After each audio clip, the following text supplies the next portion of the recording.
Hello class, I'm Professor. My name is Carlota, and today I'm going to be doing the persuasive speech on why state colleges should be free. Do you believe everybody's equal? Do you think we all should have access to the same opportunities? This speech is not related to a third world country. This speech is related to a country in which most of you guys live in and in which we all study in, the United States of America. It's known as the country which always fights for what's right and which was founded on equality. But this is not always true. Going to college nowadays is pretty much the equivalent of getting a job that is going to be able to support yourself and your family. But going to college in the US costs thousands of dollars that not everybody is able to pay. I've done extensive research on the topic. I've visited many websites and read many articles. Therefore, I believe I'm credible enough to give this speech. Education is a powerful tool of the government and it should be granted to everybody. So my speech today is gonna be about why state colleges should be free. My first main point is that education is not a privilege. Education is a human right. It is stated in the Article 26 of the Universal Human Rights Declaration that everybody has the right to education. Here it specifies that it shall be free, at least in the elementary and fundamental stages. At the time when it was written, in 1948, college education was a privilege that not many people enjoyed. But the difference was that if you graduated high school, you could access a job with which to live comfortable with your whole life. Nowadays, things have changed, and just graduating high school will be really hard to find a job that would support yourself and your family. Therefore, nowadays, college is a fundamental education.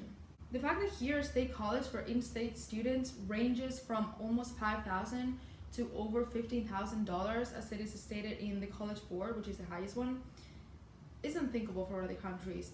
Most of them in Europe offer free or almost free college education. I'm from Spain, and here if you go to a public university, you'll pay about less than $1,000 a year.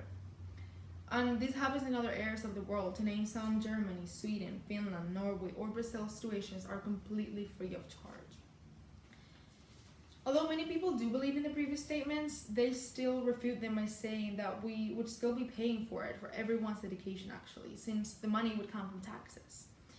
Contrasting these views, there are studies that have been conducted which ensure that it wouldn't be such a high raise in taxes, and it would be considered an investment either way. The College Fund published a study in 2016 that said in 2012, public colleges and universities collected $61.2 million, and the government provided $77 million in federal non-loan aid education. If government would have spent it on public colleges and universities, then students wouldn't have had to pay a cent. Therefore, it is possible, and there is funding available.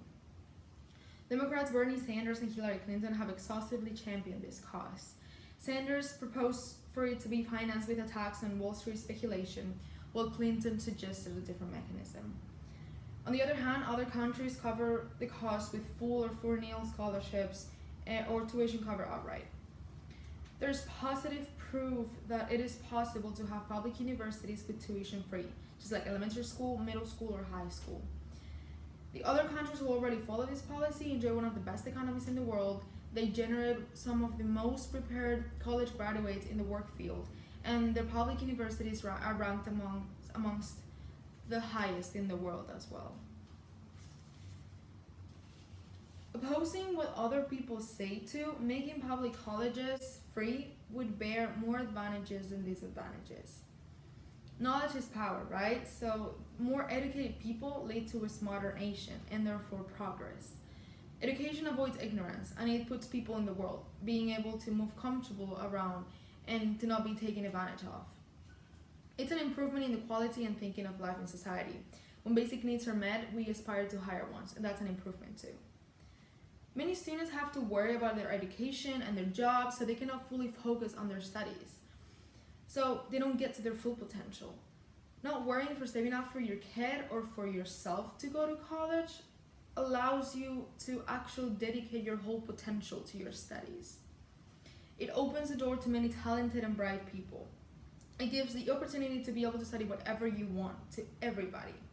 It's an opportunity, it's the ability to choose. Many people who have the capacity to be doctors in the US will not be doctors because they cannot afford over 8 years in tuition.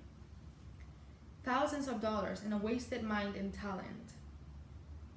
You never know what can happen, right? So then let's give everybody the chance to try and see.